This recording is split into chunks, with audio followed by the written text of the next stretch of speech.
ಸಮುದಾಯ ಬಾನುಲಿ ರೇಡಿಯೋ ಮಣಿಪಾಲದ ಕೇಳುಗ ಮಿತ್ರರೇ, ಕನ್ನಡ ಸಾಹಿತ್ಯ ಪರಿಷತ್ ಉಡುಪಿ ತಾಲೂಕು ಘಟಕದ ಸಹಯೋಗದಲ್ಲಿ ರೇಡಿಯೋ ಮಣಿಪಾಲ ಸಮುದಾಯ ಬಾನುಲಿ ಅರ್ಪಿಸುತ್ತಿದೆ ಕಥೆ ಕೇಳೋಣ ಸರಣಿ ಕಾರ್ಯಕ್ರಮ.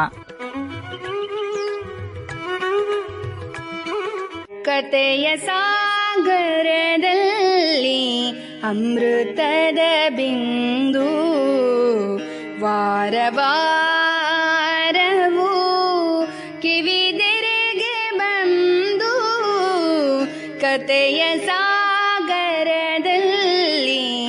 ಅಮೃತದ ಬಿಂದು ಮನ ಮುದಗೊಳಿಸುತ್ತಲೀ ವಿಚಾರ ತುಂಬಿ ಭಾವಕೋಶವ ವಿಸ್ತರಣೆಗೈದು ಮನವ ಮಥನವಗೊಳಿಸಿ ಬದುಕಿಗೆ ಅನುಗೊಳಿಸಿ ಮನವ ಮಥನವಗೊಳಿಸಿ ಬದುಕಿಗೆ ಅನುಗೊಳಿಸಿ ಬದುಕಿಗೆ ಅನುಗೊಳಿಸಿ ಕತೆ ಕೇಳೋಣ ಕತೆ ಕೇಳೋಣ ಕತೆ ಕೇಳೋಣ.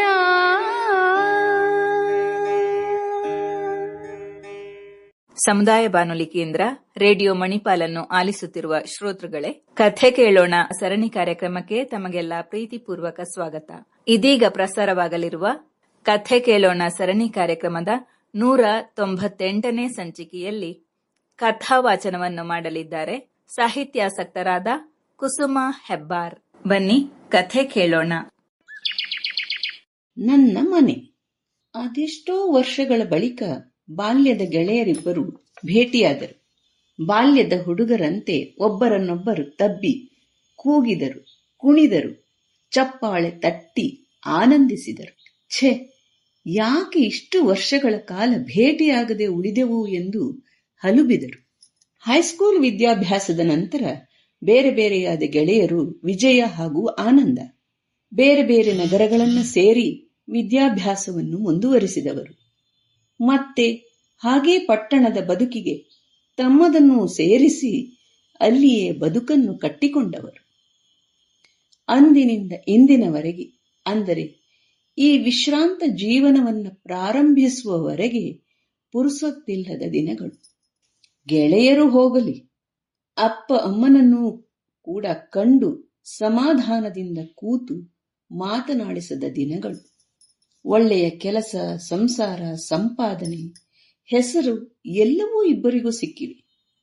ಆದರೆ ಗೆಳೆಯ ವಿಜಯ ವಿದೇಶವನ್ನು ಸೇರಿ ಕೆಲಸದ ಜೊತೆ ಸಂಸಾರವನ್ನೂ ಪ್ರಾರಂಭಿಸಿದರೆ, ಅವನ ಗೆಳೆಯ ಆನಂದ ಪಟ್ಟಣದಲ್ಲಿಯೇ ಉಳಿದು ತನ್ನ ಸಂಸಾರವನ್ನು ಹೂಡಿದ್ದ.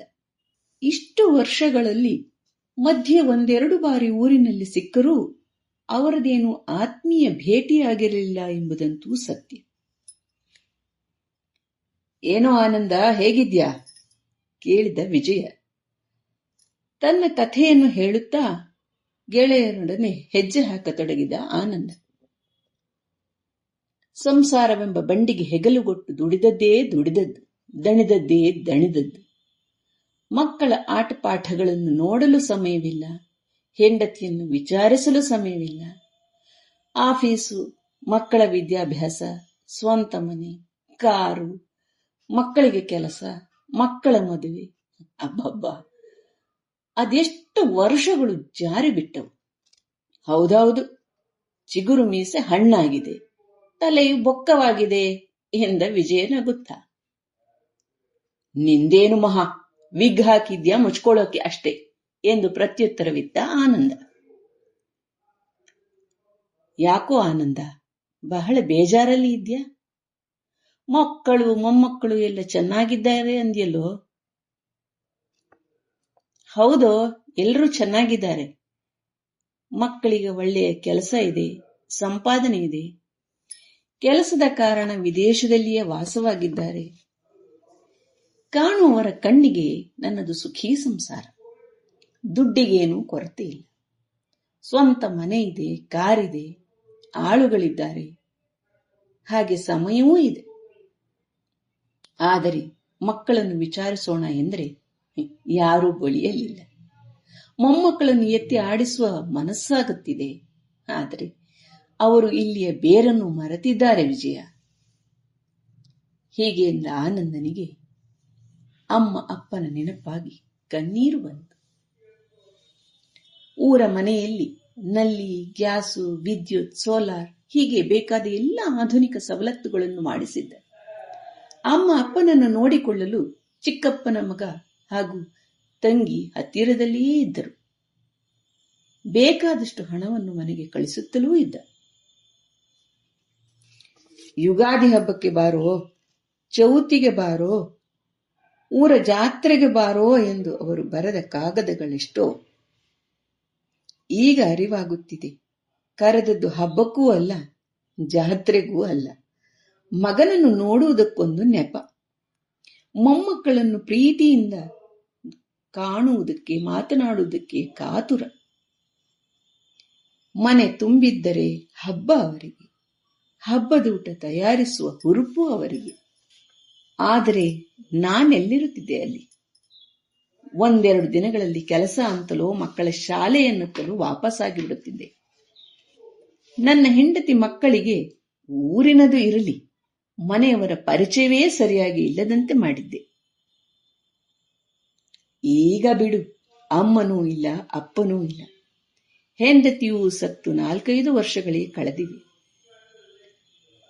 ಮತ್ತೆ ಊರಿಗೆ ಹೋಗಲು ಮನಸ್ಸಿಲ್ಲ. ಮಕ್ಕಳೊಡನೆ ಇರಲು ಮುಜುಗರ. ನಾನೇ ಅವರಿಗೆ ತೋರದ ಪ್ರೀತಿಯನ್ನು ಅವರಿಂದಲೋ ಅಥವಾ ಈ ಕಾಲದ ಮೊಮ್ಮಕ್ಕಳಿಂದಲೋ ಬಯಸುವುದಾದರೂ ಸರಿಯೇ? ಹಾಗೆ ಮುಂದುವರಿಸುತ್ತಾ ಆನಂದ ಹೇಳಿದ, ಎಲ್ಲ ಇದೆ ವಿಜಯ, ಆದರೆ ಏನೂ ಇಲ್ಲ. ಎಲ್ಲ ಇದೆ, ಆದರೆ ಏನೂ ಇಲ್ಲ. ಮನಸ್ಸೆಲ್ಲ ಖಾಲಿ ಖಾಲಿ, ಒಂಟಿತನದ ಅನುಭವ. ಹಾಗೆ ಹೇಳಿದ ಆನಂದ ಮನಸ್ಸನ್ನು ತುಂಬಿಕೊಳ್ಳಲು ಒಂದು ಉಪಾಯವನ್ನೂ ಕಂಡುಕೊಂಡಿದ್ದ ಎಂದು ಕೇಳಿ ವಿಜಯನಿಗೆ ಆಶ್ಚರ್ಯವಾಯಿತು. ಕಾಲಾಯ ತಸ್ಮೈ ನಮಃ. ನಾವು ಯಾರ ಹಂಗಿನಲ್ಲಿ ಬದುಕಬಾರದು ಅಷ್ಟೇ. ಒಂದು ಕಾಲಕ್ಕೆ ವೃದ್ಧಾಶ್ರಮ ಎಂದರೆ ಉರಿದು ಬೀಳುತ್ತಿದ್ದ ನಾನು ಇಂದು ಅದರ ಪರಿವರ್ತಿತ ನಾಮ ಹಾಗೂ ಸೇವೆಯಿಂದ ಅದು ನಮ್ಮಂಥವರಿಗೆ ಒಂದು ವರವೆಂದೇ ಭಾವಿಸಿದ್ದೇನೆ ಕಣೋ. ಈ ಇಳಿ ವಯಸ್ಸಿನಲ್ಲಿ ಹೊಟ್ಟೆ ಬಟ್ಟೆಗಿಂತ ಸಮವಯಸ್ಕರೊಡನೆ ಒಂದೆರಡು ಹೆಜ್ಜೆ, ಒಂದೆರಡು ಮಾತು, ಲಘು ಹರಟೆ, ನಗು ಇವೆಲ್ಲ ನಮ್ಮಲ್ಲಿ ಉತ್ಸಾಹವನ್ನು ತುಂಬಬಲ್ಲದು, ನಮ್ಮ ಆರೋಗ್ಯವನ್ನು ಕಾಪಾಡಬಲ್ಲದು. ಮಾತ್ರವಲ್ಲ, ಯಾವ ಚಿಂತೆಯೂ ಇಲ್ಲದೆ ಜೀವನದ ಕೊನೆಯ ದಿನಗಳನ್ನು ಇಲ್ಲಿಯೇ ಕಳೆಯಬೇಕೆಂದಿದ್ದೇನೆ ಕೂಡ. ಹಾಗೆಯೇ ನನ್ನ ಮರಣದ ನಂತರ ನನ್ನ ಸಂಪಾದನೆಯನ್ನೆಲ್ಲ ಇದಕ್ಕೆ ನೀಡಬೇಕೆಂದು ವಿಲ್ ಕೂಡ ಮಾಡಿದ್ದೇನೆ. ನೋಡು ವಿಜಯ, ನಾವೀಗ ಮಾತನಾಡ್ತಾ ಬಂದು ನಿಂತಿರುವುದೇ ನನ್ನ ಮನೆಯ ಮುಂದೆ. ಹೀಗೆ ಹೇಳಿದಾಗ ಪ್ರಶಾಂತ ಓಲ್ಡ್ ಏಜ್ ಹೋಮ್ ಎಂಬ ಬೋರ್ಡ್ ಕಾಣಿಸಿತ್ತು ವಿಜಯನಿಗೆ. ವಿಜಯ, ಇಲ್ಲಿ ನನಗೆ ಸ್ವಾತಂತ್ರ್ಯವೂ ಇದೆ, ಭದ್ರತೆಯೂ ಇದೆ, ನನಗಾಗಿ ಸಮಯವೂ ಇದೆ, ನನ್ನವರೂ ಇದ್ದಾರೆ, ನೆಮ್ಮದಿಯೂ ಇದೆ ಎಂದು ಆನಂದ ಹೇಳಿದಾಗ, ಹೌದಲ್ಲ, ಯಾಕಾಗಬಾರದು ಎನ್ನಿಸಿತು ವಿಜಯನಿಗೆ. ಮಾತ್ರವಲ್ಲ, ಆದಷ್ಟು ಶೀಘ್ರವೇ ನಾನು ನಿನ್ನೊಡನೆ ಬರುವೆ ಎಂದು ಆಶ್ವಾಸನೆ ಇಟ್ಟು ನಗುತ್ತಾ ಹೊರಟು ಹೋದ. ಕೇಳುಗ ಮಿತ್ರರೇ, ಇದುವರೆಗೆ ಸಾಹಿತ್ಯಾಸಕ್ತರಾದ ಕುಸುಮಾ ಹೆಬ್ಬಾರ್ ಅವರಿಂದ ಸ್ವರಚಿತ ಕಥೆಯನ್ನು ಕೇಳಿದಿರಿ. ಕನ್ನಡ ಸಾಹಿತ್ಯ ಪರಿಷತ್ ಉಡುಪಿ ತಾಲೂಕು ಘಟಕದ ಸಹಯೋಗದಲ್ಲಿ ರೇಡಿಯೋ ಮಣಿಪಾಲ ಅರ್ಪಿಸುತ್ತಿರುವ ಕಥೆ ಕೇಳೋಣ ಸರಣಿ ಕಾರ್ಯಕ್ರಮ ಇಲ್ಲಿಗೆ ಮುಕ್ತಾಯವಾಯಿತು. ಮುಂದಿನ ಕಥೆ ಕೇಳಲು ಮತ್ತೆ ಭೇಟಿಯಾಗೋಣ.